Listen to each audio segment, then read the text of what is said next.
Assalamualaikum warahmatullahi wabarakatuh. Bertemu lagi bersama Bapak Aan Kurniawan. Kali ini kita akan membahas mata pelajaran PKN untuk materi Pancasila. Pancasila merupakan dasar negara kita, yang juga merupakan sumber hukum negara kita. Pancasila merupakan buah pemikiran para pendiri bangsa. Tak ada ruang untuk mengubah Pancasila. Oleh karena itu, Pancasila merupakan harga mati. Telah banyak ujian Pancasila sebagai ideologi bangsa, seperti peristiwa pemberontakan yang disebut Gestapo. Peristiwa tersebut berkeinginan mengubah ideologi bangsa dari Pancasila ke komunis. Keringat dan darah adalah pengorbanan para pahlawan untuk mempertahankan ideologi dan keutuhan bangsa. Oleh karena itu, kalian sebagai siswa wajib hukumnya mempelajari dan mengamalkan Pancasila. Pengamalan Pancasila. Sebelum kita membahas tentang pengamalan Pancasila, mari kita bahas terlebih dahulu sejarah terbentuknya Pancasila.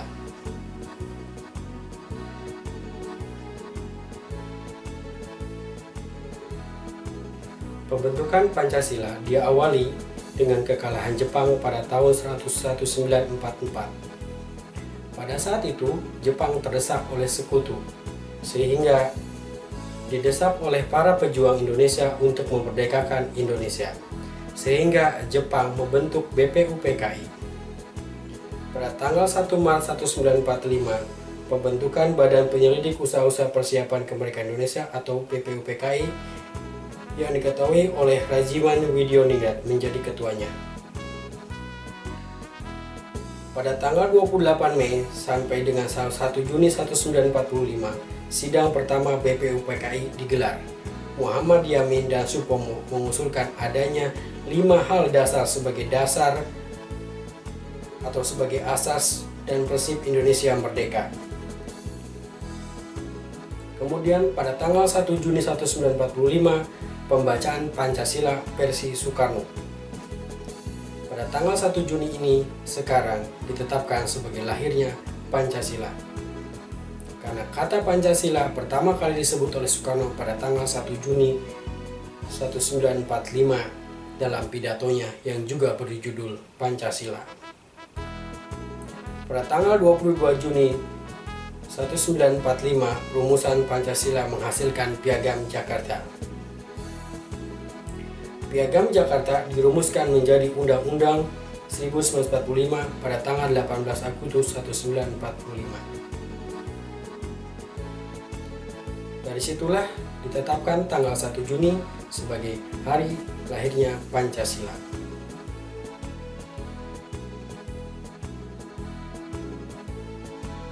Kemudian, kalau kamu lihat, lambang negara kita adalah burung Garuda. Mari kita bahas satu persatu arti dari burung Garuda tersebut.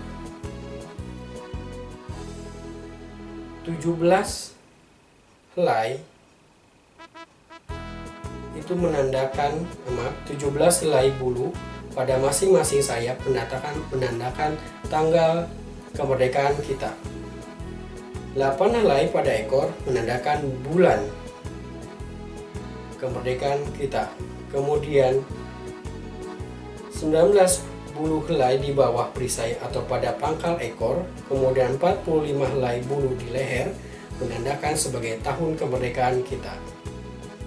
Sebagai pengingat, Pancasila terdiri dari 5 sila. 1. Ketuhanan yang Maha Esa. 2. Kemanusiaan yang adil dan beradab. 3. Persatuan Indonesia.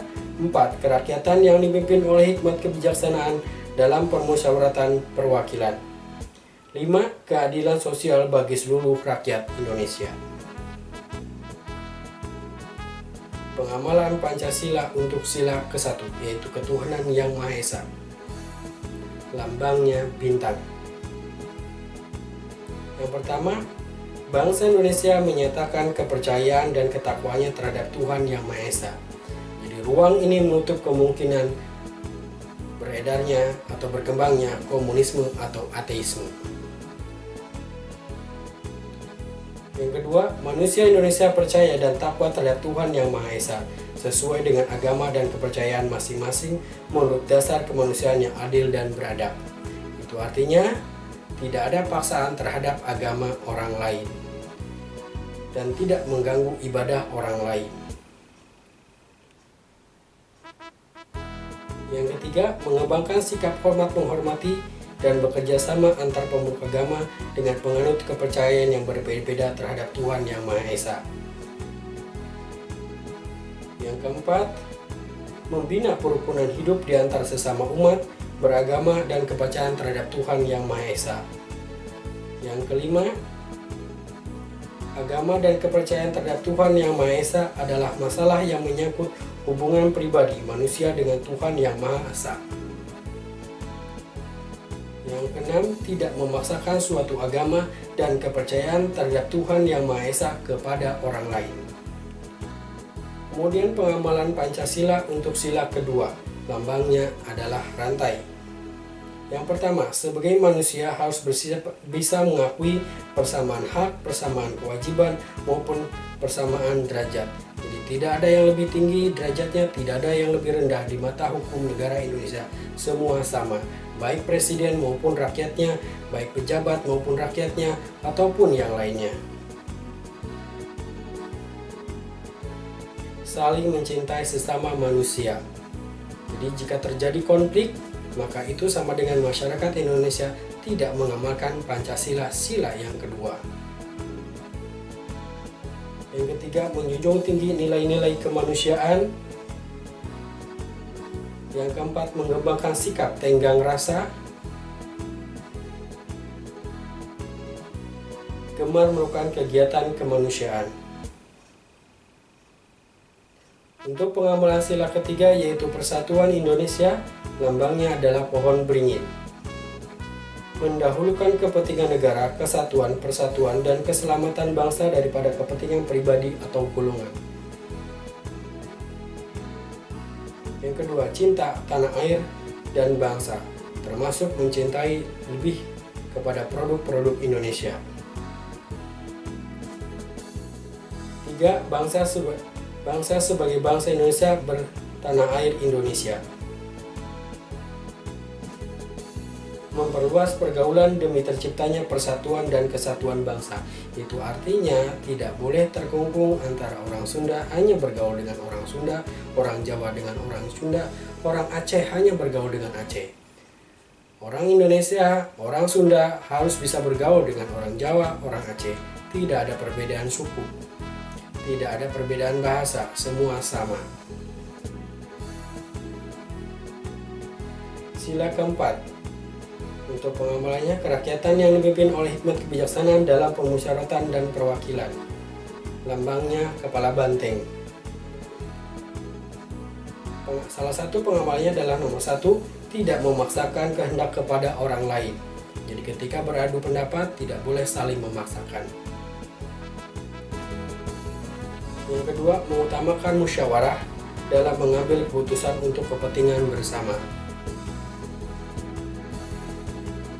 Mempunyai rasa tanggung jawab dan selalu siap menerima serta melaksanakan hasil musyawarah. Walaupun musyawarah itu mungkin tidak sependapat dengan kita, sebagai mengamalkan Pancasila kita harus tetap melaksanakan hasil musyawarah tersebut.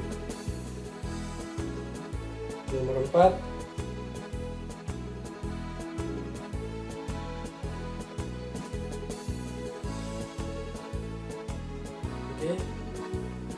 sila kelima, keadilan sosial bagi seluruh rakyat Indonesia. Lambangnya adalah padi dan kapas. 1. Melaksanakan kegiatan seperti gotong royong demi mengembangkan perbuatan luhur yang mencerminkan sikap dan suasana kekeluargaan. Jadi kalau misalnya di lingkungan kita ada gotong royong membersihkan sampah, membersihkan lingkungan, itu bagian dari pengamalan Pancasila sila kelima. Menjaga keseimbangan antara hak dan kewajiban. Jadi jangan sampai kita sebagai warga negara hanya meminta hak, tapi kewajiban kita sebagai warga negara, misalnya membayar pajak, kalian sebagai peserta didik belajar gitu, baru kalian menuntut haknya. Nomor 3, menghormati hak-hak orang lain. 4. Tidak melakukan perbuatan yang merugikan kepentingan umum. Misalnya merusak fasilitas umum, misalnya telepon umum, kemudian lampu taman, ada yang di taman kamu rusak, itu bagian daripada pelanggaran pengamalan Pancasila, sila kelima. 5. Menghargai hasil karya orang lain. Jadi tidak ada, kalau kamu membuat prakarya atau apapun gitu ya, tidak ada saling mencela, tidak ada saling menghina, harus saling menghargai sesuai dengan kemampuan masing-masing. Oke, saya kira itu untuk pertemuan kali ini. Silahkan kerjakan latihannya atau perintah Bapak nanti dikirim lewat WhatsApp. Terima kasih. Wassalamualaikum warahmatullahi wabarakatuh.